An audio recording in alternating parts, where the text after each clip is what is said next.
What's going on, y'all? It's the No Shot Clock podcast. Y'all know what time it is. Man, today I'm super excited. So is Kmac. I've been on Kmac about getting this special guest on, man. I'm excited for this one. We got a hometown hero, man. Seattle area native, played D1 basketball at St. Louis University, played pro basketball overseas in the highest European league, has been a coach, trainer, a pro scout, current OKC scout overseas. Man, his resume goes on and on. I'm just excited to get this popping.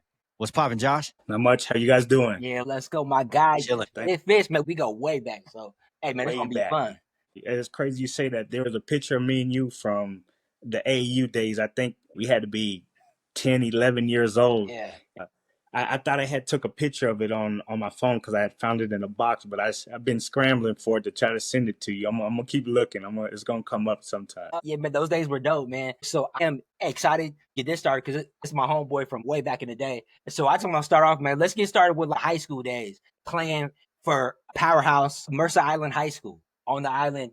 Pepple. What was it like going over there at a young age and transferring over there, growing up in a wealthy area with a rich tradition of high school hoops? Yeah, it was a cool experience now looking back at it. Back then, I grew up in the Everett area. Me and Tail Johnson grew up together playing. My older brothers played with his older brothers, and we played basketball on the same AAU team. And if I remember right, like him and I got invited to go try out or to play with Coach Pepple's team. And we didn't know anything about Mercer Island. We didn't know anything about Coach Pepple. And we rode down there and played. And crazy story is it was like a 45-minute drive. So my mom was taking me out of school early to get to practice, through traffic on 405 to make it there on time. Coach Pepples was saying you can't be on time, be early. So, we had to get there on time. And one time we're going down there, my mom was like, let's move here. I'm like, how we gonna move here? Like the house that we live in now is the size of the garages that these people have at their houses. Yeah. Like it ain't happening. Yeah. And anyway, she was like, we'll figure it out. We'll figure it out. We're going to make it work somehow. And she ended up working 2-3 jobs at a time. And we got a little 2-bedroom apartment over there in Shortwood. We made it work. She supported the hoop dream and executed it as a mom. So it was cool. But yeah, it was a great experience. Like just meeting new guys, still talk to those guys today. The tradition on Mercer Island basketball goes back years and years and years. And it was just cool to be a part of that and be able to continue that legacy. That's dope, man. Shout out to the moms holding it down, man. What do you remember most about those championship runs over at Mercer Island? And was there a defining moment in your high school basketball career? It was just still talk about it. I was actually with Brandon Miller a couple weeks ago, and we were talking about our junior year, how we were close. Mark Bigelow pulled up, got us on the game winner, and talking about how that matchup would have been with Jamal Crawford and Dave King and that rematch that we had in Kinko Conference. I think it was how that would have been, a history book state championship final, whether we were able to pull it off or not, but it never happened. Sophomore year was really cool because I was just coming back from a knee injury. Some of the assistant coaches were like, oh yeah, you're going to be on JV this year. Work your way back. And I'm looking at them a little sideways like, nah, I'm gonna be on varsity. So just give me time. And so that stuff wasn't really expected, and then ended up, being the sixth man on the team, playing a lot of minutes, had a pretty good state final game. And then the senior year, especially after coming off that loss our junior year, we had it in our heads like we had to play the bowls. We're getting it done some way, one way or another. So we all had played together since we were young. So we just had a little bit of advantage of having a feel for one of another. Kmac, they did get us though during that year. We got y'all my senior year. I was just about to bring that up. I was like, our senior year, we had some like battles. I think y'all was ranked that year. You guys had Kinko win streak. Yeah. It hadn't been tapped until we got in and upset y'all. But you guys didn't have your point guard, Price Freeman, but we still got y'all. Yeah. Whether we had them or not, y'all still won. And it was a tight game. For whatever reason, we ran through Kinko, but for whatever reason, playing against Sammamish, we always had trouble. Yeah. Plus, your coach back then, Travis DeKeer, he knew us. Yeah. He knew us better than we knew ourselves. So, Yeah. those were good matchups back then. Yeah, shout out. Y'all did get us. Coach Trav, but do recall you guys got us back in the Kinko championship game because you guys everybody was there. Man, I was kind of nervous, but I had great game. I had like 18 points, but you guys still killed us by like maybe 18 or like Yeah, 17. yeah. That game we were coming from y'all. Yeah, I you remember you were balling that yeah, game. you was That coming. was at Bellevue Community Yep, College, I think BCC. it You was. remember that game? Yeah, yeah. They talked about Mal Crawford, and we both played against him in high school a lot of times and knew he was great. Like he came into the scene maybe junior season, but he was amazing. How do you think he shaped the culture of Seattle basketball to what it is today? You know, Right. I think he's done an amazing job.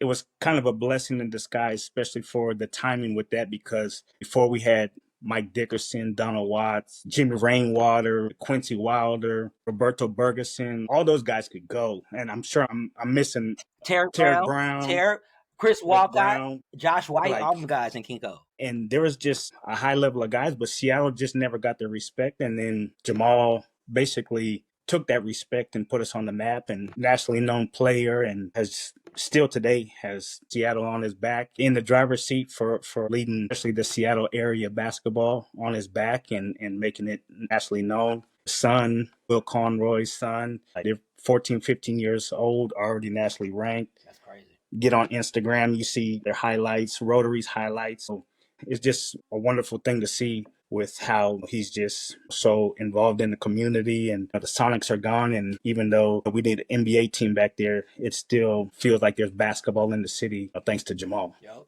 that's facts. Yeah, he's a pioneer for sure, man. So you played D1 at St. Louis under Yeah. Coach Lorenzo Romar, man, former Husky great and legendary coach. What was your experience like on and off the court, and would NIL play a part of it? It was a cool experience playing with Romar. I actually did sign to go to Pepperdine when he was there, and then he left to go to St. Louis in the summer, and followed them there. On and off the court, cool dude, real cool dude. He was able to have that respect as a coach, but also have his office door open for you to be able to go into his office and just rap with him about anything that you wanted to. And it was a cool experience. And with the NIL, to me, it's crazy.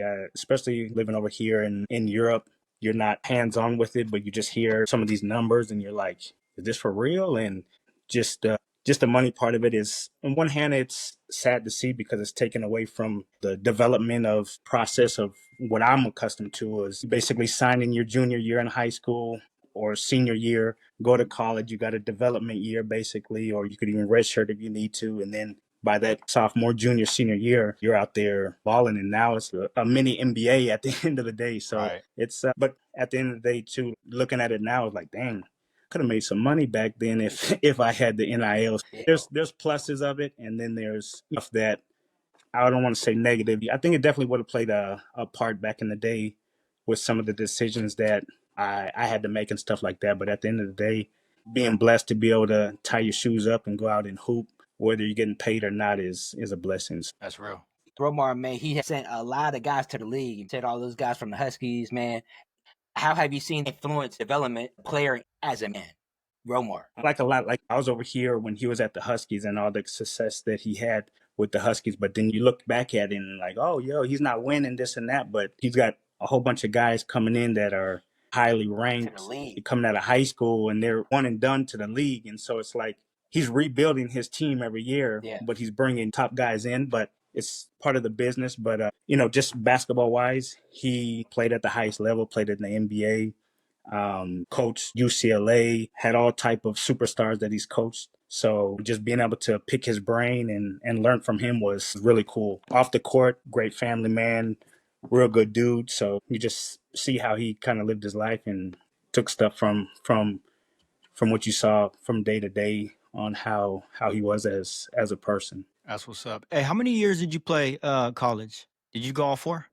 I was there 5 years. I had the red shirt my freshman year. I was practicing, but I wasn't eligible to play or like travel with the team. But like the home games, I was on the bench and I had to practice every day. But I wasn't allowed to play in the games because I had transferred. And then they basically said if I was on time to graduate, that they would look into giving my year back. So I was in college 5 years, but I only played 4. That's dope, man. And kind of going back to what you're talking about, how things have changed, right? I'm a big fan of, I guess it's kind of like a double-edged sword because Cass is getting paid, right? But I'd probably leave too. But I think that the longer you're there, the more experience you get. What lessons from college did you take that applied to when you went pro? Because that's a lot of time. You spent 4 5 years. Right. Like just Lot of 5 game. years in in college, each year, maturing, getting older, learning stuff on the court, obviously, and obviously learning, day-to-day life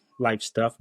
You know, it was a huge transition, even though, you always think, oh, okay, I'm going overseas, I'm ready, this and that, but the culture is different, the basketball is different. So I guess with anything, you go to college, go to the NBA, it's you got to the highest point to be able to make it to the NBA, but you're starting over again, you're starting a new chapter.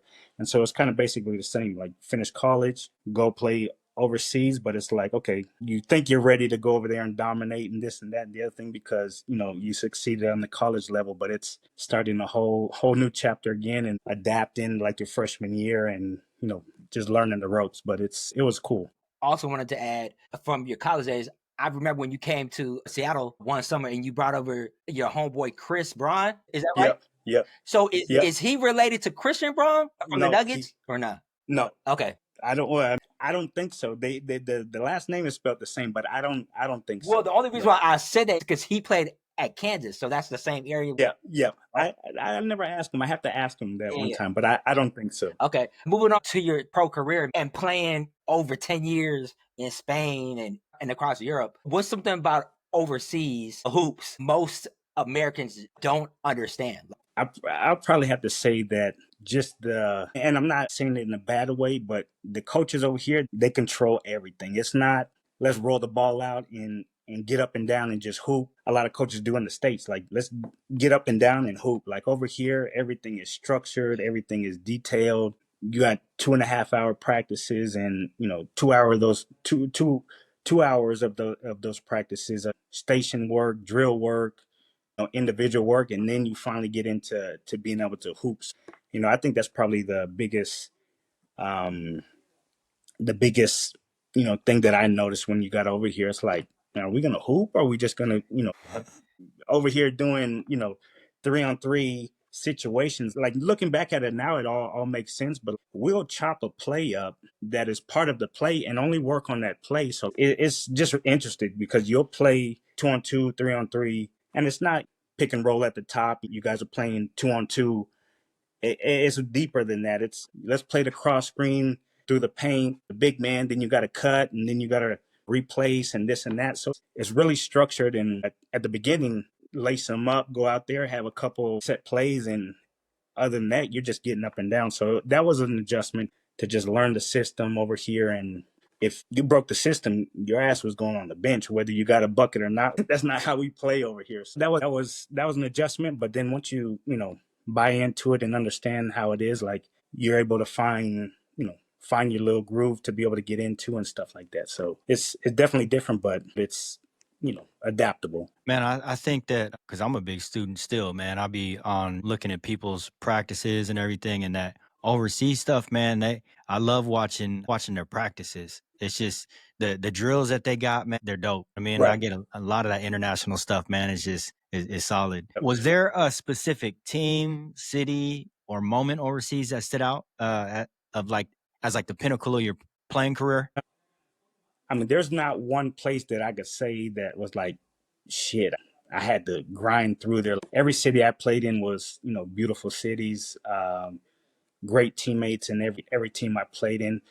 I would probably have to say one of the best places I played in was probably Gran Canaria, because that year we had two true Spanish players. Everybody else were Americans or Americans with passport or international guys that spent a lot of time in college. So Dan Kickert was on the team. He's Australian. He went to St. Mary's, but he was super Americanized. Will McDonald, he went to South Florida, I believe it was. He plays in the Big Three, or used to play in the Big Three a couple years back. James Augustine, Melvin Sanders, Marcus Norris. So we had a lot of guys that, played at high level college. Jim Moran, I think he's back with the G League team and with the Trailblazers. He was there for a minute. Then they bumped him up and he was on the coaching staff with the Trailblazers. Then he left to go to, I want to say, Philadelphia. And now he's back in Portland. He was on the team.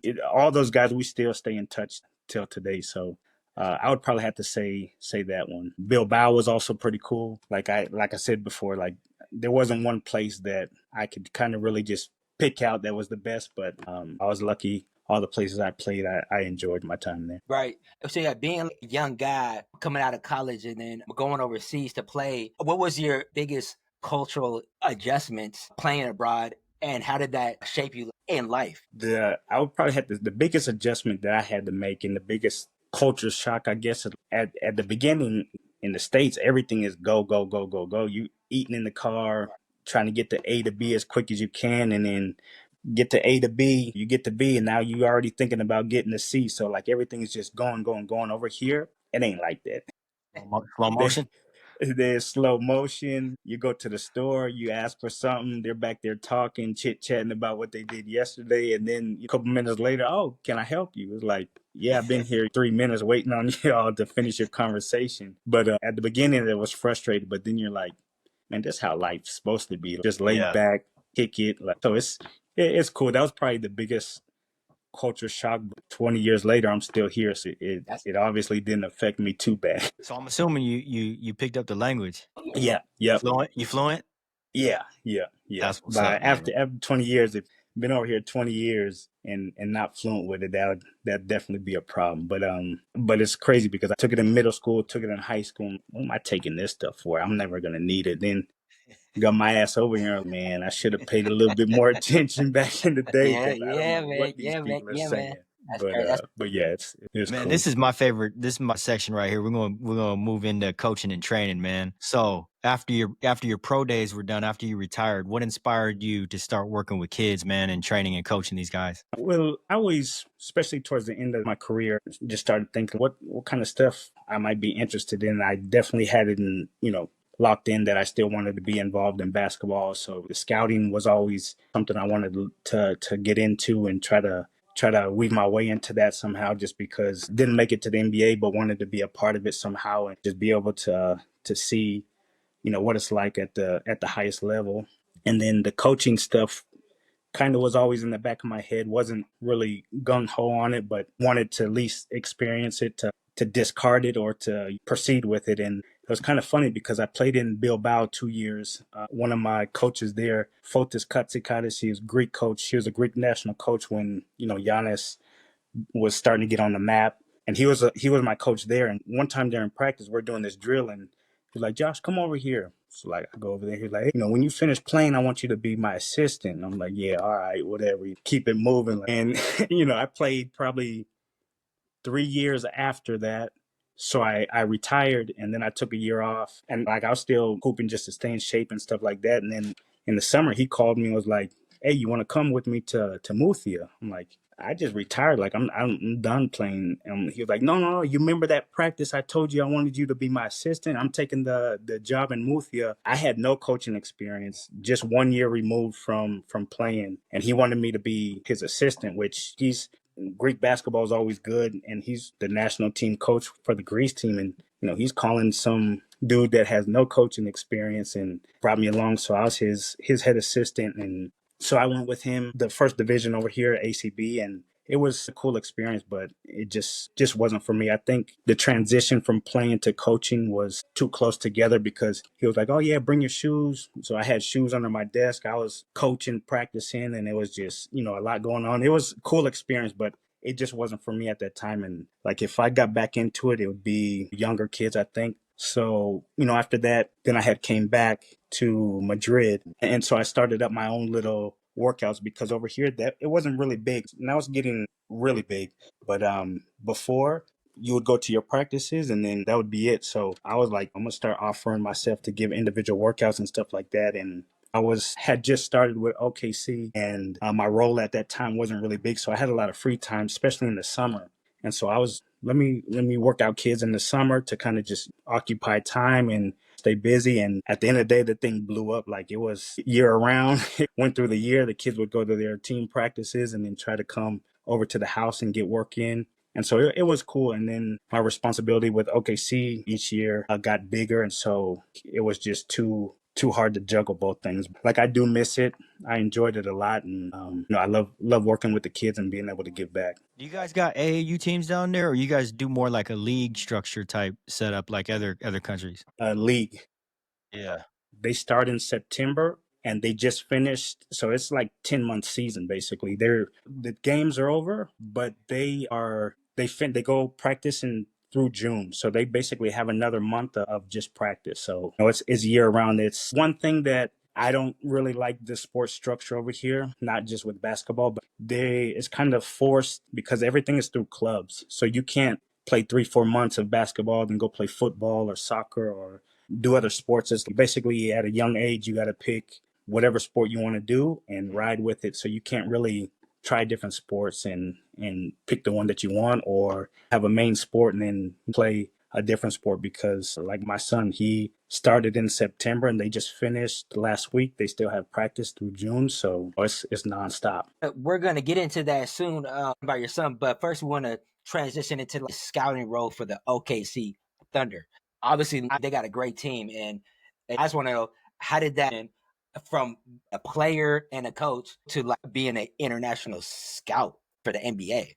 Yeah, I think it's just one of those things that, like, not just me, but players that are American have a lot of experience over here, played for a lot of years, have connections over here with different clubs and stuff. So I think that plays a big role in what NBA teams look for in international scouts, if that's available. Understanding and knowing the American side and what it takes to get to the NBA, and have competed against NBA players and grew up, with American basketball, and just being able to have the connections to be able to reach out to teams and stuff like that over here from having experience playing over here. So I think that's the biggest thing that is valuable to any NBA team as looking for a scout. So I got a two-part question, man. One is what does your day-to-day look like as a scout? And two, I run a basketball academy over here in Orlando, and always preaching to the kids. You know how it is, man. I could tell them the sky is blue, and they're telling me it's gray today.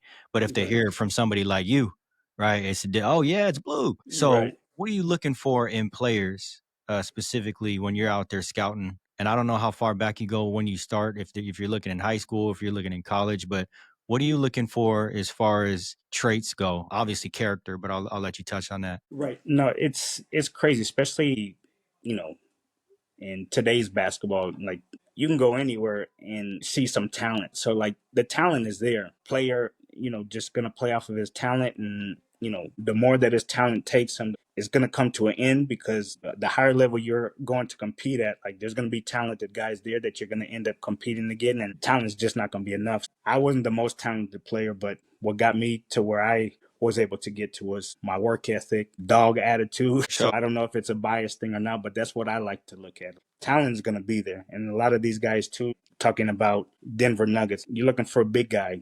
You're not going to go, and if the Nuggets signs you, you're not going to go take Joker's minutes. So players that were able to adapt to a different role, players that might be the man over here and have to go change the role, are they able to adapt to what the team is looking for to try to win a championship or try to be successful as a team? So I basically answer your question.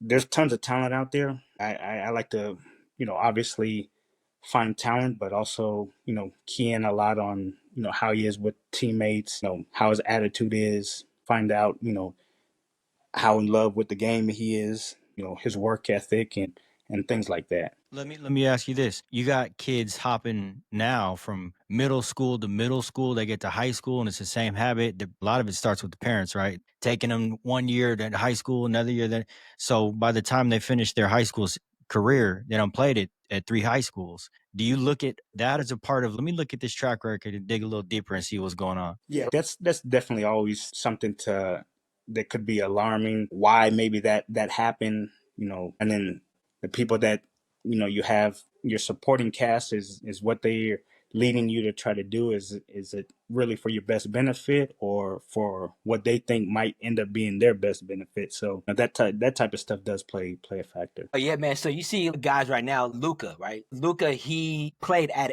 a young age in the Euro League, right? Spanish League. Am I correct? Yep.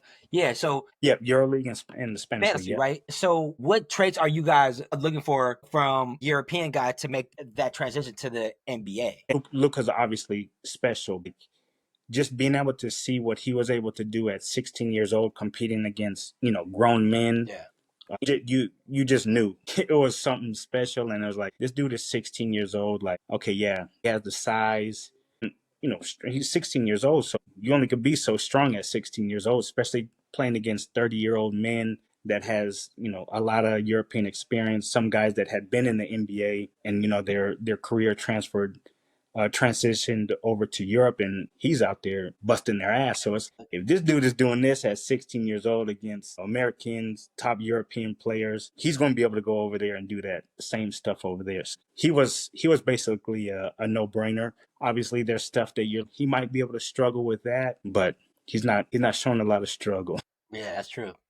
So with 6 of the last MVP guys being international, especially the last MVP Shy that just won it, do you think that an international player can be the face of the NBA? That's a good question. Face of the NBA, I don't know, but the way it's going, you're saying the last MVPs, now they're starting to talk about they're an all-star weekend. Let's make an international team against the U.S. teams. They're definitely knocking at the door because they're getting attention on trying to change systems that's always been around a certain way, and it's not went from east to west to captains, and now let's try the international squad against American squad. So they're definitely making their noise. I don't think as a business part of it that it will ever reach that level, but it's one of those things. If they keep doing what they're doing, there's not a lot of controlling that you can do. But So the only let me thing ask that you. I think one thing that is an advantage to the NBA and not having to go down that path of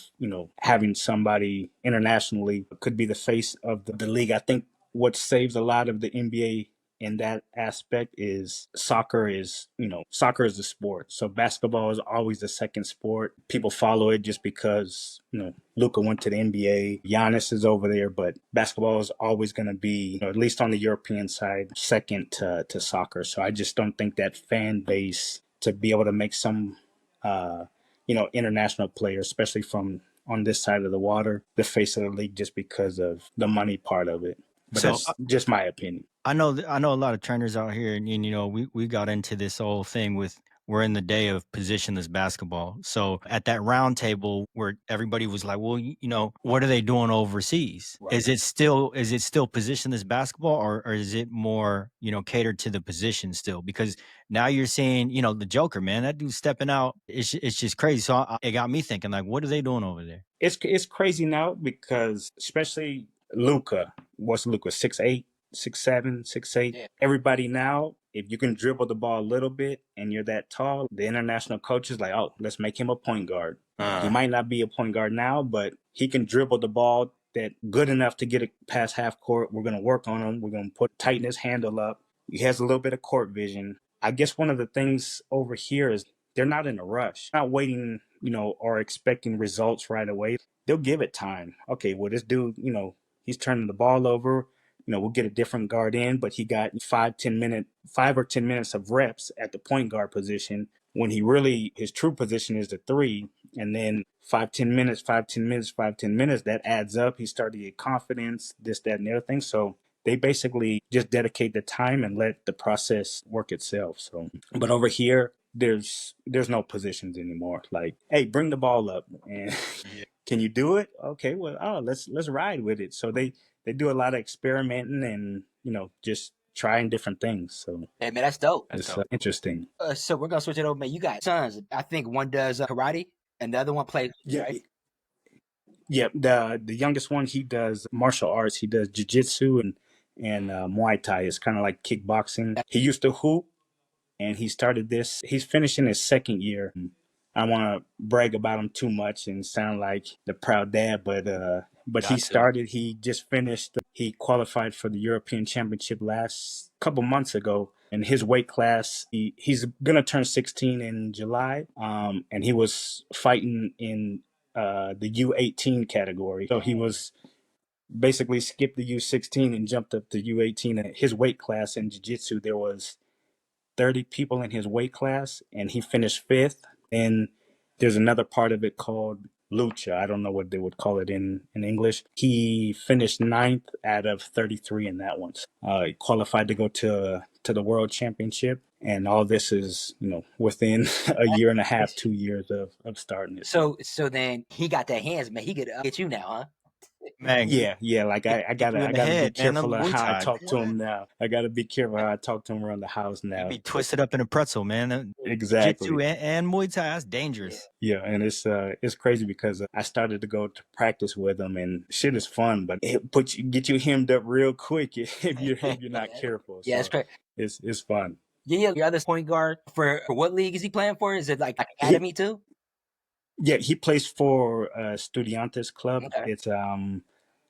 It's actually the first basketball clubs that had started years and years ago. They're in the second division now, but it's after Real Madrid is probably the second best club here in Madrid, and they just got back from the Spanish Championship. They finished fourth. He can go. He's my son. Right. I'm not talking as a dad. I'm talking about the little that I know about basketball. He can go. Hey, promote him. Promote our man. He didn't. Yeah, man. We'll Hey, tag him on here. we got to showcase him over here because I know he's trying to get a scholarship over here, right? Yep, he's actually probably going to go to college route since they are looking for 20-year-olds and Oh yeah, that's how it goes now. 22-year-olds. That middle 18, 19-year-old, he's had a couple of colleges that have reached out to him, but and then continue his journey, his career after that. But he's doing good. He had a super good Spanish championship. I think they had him in the top 5. Some rankings had him as the number 1 point guard. Definitely, the work is starting to pay off. So it's nice to see. That's cool. Has he ever came over here and hooped in the U.S.? Yeah, a lot of times I have to go to Oklahoma, and then when I was working on the pro side, I'd go to the summer league, and then we'll go see family in Seattle. So a lot of, I want to say the last three maybe 4 years, he was able to squeeze them on the New Balance circuit just for him to get some reps in and just be active while we're over there and play. So he went to a couple tournaments. I think he was in like Vegas. He went to one in Texas last year. But it was one of those things that kind of like favored just to get him on a team last minute, and how AAU is. Those kids are paying. A little international kid coming over ain't getting a lot of reps out there. Why all these other parents are paying big money to their teams. But it was he always had fun. It was a cool experience for him. So That's dope, man. but yeah, So he played over there. So how do you balance out the work as a scout and being a basketball dad? And how much advice does your son actually take from you? Well, try to base my schedule around being able to go see his games and my other son's events too. So it doesn't work like that all the time, obviously, but just being able to be over there, watch their games, watch their events, is a blessing. And then your second question on the advice, you want to think that he's hearing it, but at the end of the day, you mentioned earlier, it's coming from the dad. So sometimes you think it goes in one ear and out the other, but somebody else says the same thing after you've said it a million times. Oh yeah, he told me this. And you look at him, serious? Like, I've been telling you this for a year now. And just because somebody else told you, now it qualifies for something. But no, it's one of those things too. I think that the older that he's gotten, more mature, now it's kind of cool, because the other day we were talking about something, and we were actually watching one of his games, and he was like, yeah, that's right. Yeah, I need to do that next time. So you are actually listening. Yeah. So it's cool to see. That's dope, man. Well, earlier in the show, you talked about how you and Teo Johnson, you guys came all the way from Everett, and you came into that gym on Mercer Island. I was there with Ty Best, with Brandy, with Aaron Smith, all those guys. I do recall that. And we played together ever since the 5th grade, all the way to our teens, and then in high school. What is it like seeing all those guys hooped against each other, like Curtis Barchard, Teo Johnson, Luke Rittenauer, battles with Nate Burleson, and you see these guys advance their careers in the pros and the NBA, NFL. What is it like? Now, to me, it's cool because you grew up with all those guys, and just happy to see. We grew up, and the guys that you were, sharing the locker room with, growing up with, hanging out with, you're like, man, dude made it. That's tight. And all the guys that you just named, you saw certain things that were just, special that they had, and they took advantage of it and made it to the top. So it's wonderful thing to see. Like I kind of mentioned earlier, like not just in basketball, but for whatever reason, just the state of Washington always is underrated in all of their sports, and I always wonder why we're not on the map. Because like you said, Dale Johnson, there's a lot of football players that come out of the Washington area and on the map, especially University of Washington now. But it's just kind of seems we're always under the radar. But there's just so many guys, girls that make it out of the Seattle area, the state of Washington, to the top level. So it's always a beautiful thing to see. Also seeing our boy Matt Logie. He's out there coaching now, coaching at Montana State. And I know you and him are still tight. You guys are boys. You guys grew up together. What is it like seeing him have success and stuff? No, it's cool. I talked to him multiple times during the week, and it's crazy because when we were growing up, everybody, I'm going to the league. I want to go to the league, this and that. You ask him, I'm gonna be like Grandpa Pepper. I'm gonna be a coach. So it's like, you're gonna be a coach. You don't want to play in the NBA? No, I want to be a head coach at the highest level. So it's one of those things. You've been hearing it since you were 9 years old, and he's doing what he always said he was gonna do. So it's a wonderful thing to see, because there's been a long process for him, but he's dominated on the Division III level, dominated at the Division II level, doing great job at the Division I level, and from a coach that has basically done everything on his own, in the sense of didn't get a plug in on this level, and then the coach got fired and he took over. He's grind from Lehigh as assistant grad, worked his way up, and it's a beautiful thing to see, because he's just taking his time and it's working out for him, and he's just gonna keep getting better and better. And I don't think a lot of coaches can say that they've coached and been successful on all levels, especially starting in the third division. So it's a cool thing to see. Well, look, while we're talking about everybody else, man, we're gonna throw this back on you, and I'm sure I'll speak for Kamal when we say this, man. Just seeing you and all your successes is dope, bro. So we salute you. We see you doing these dope things and a lot of stuff that I'm sure a lot of people wish they could have done or even can do. So, man, shout out to all your successes. I think you're doing a amazing job. You know what you're doing, and I hope this continues for you. Appreciate One of my questions is, man, that I really want the kids to know over here on this side is, you've been through all levels, all the way to the pro. You've experienced a lot of stuff. What's one piece of advice that you could give to the young athlete with aspirations? Work. You got to put in the work. Everything isn't going to happen when you expect it to happen or when you want it to happen. But, if you keep grinding and keep working, pay off sooner or later, and you just got to be patient. But without that work, it's going to be difficult. Hey, that's dope. All right, man. We have a segment, and it's called the Top 5. And for you, say this: top 5 players you've played against in high school, college, and pros.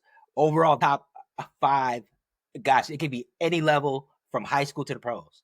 Who are your top 5 guys? I got Jamal in there. I got Dwayne Wade. Played against him in college. That was back when St. Louis was in Conference USA. Yep. I was gonna say that. I think Conference USA was the best conference some of the years that I was at St. Louis. Like, we had Cincinnati, Kenyon Martin, and them were there. There's a lot of guys that can go there. Reese Gaines probably has to be in there. Over here, Lewis Bullock, one cat that could go, and that was real nice. Marcus Hayslett. He played in the NBA for a little while, but man, that dude was nice. He played that last name. Played in Malaga. He was not a guy that, obviously, name of Jamal Crawford or D Wade, but dude was nice over here in Europe. I'm sure I'm missing a lot of guys, but those are the guys that come to my head first. I don't know if I named 5 or 4, but those are guys that come to my head. Oh, no, that's dope. That's dope right there, man. You named about 6, but hey, man, even better. I would take it. Another one. So we do. Who's your GOATs? So who is your GOAT? You got a list: MJ, Kobe, or Bron. I mean, if you got somebody else, you got Magic. If you got Curry, It's an easy one for me. Bron. Okay. No questions about it. I don't care if he doesn't have 6 rings or not. Just all across the board for me. Yeah. he's the GOAT. Talk about it though, Josh. Go a little more in depth. All the pressure that he had got from being, high school superstar. Not a lot of people can make that transition to be able to live up to the hype. What is he, 22 years in, still playing at the highest level, still dominating off the court. There ain't no known issues. Off the court. On the court, it's not just scoring record, not even a true score. It knows the game, basketball IQ off the charts. Like I said before, just all around.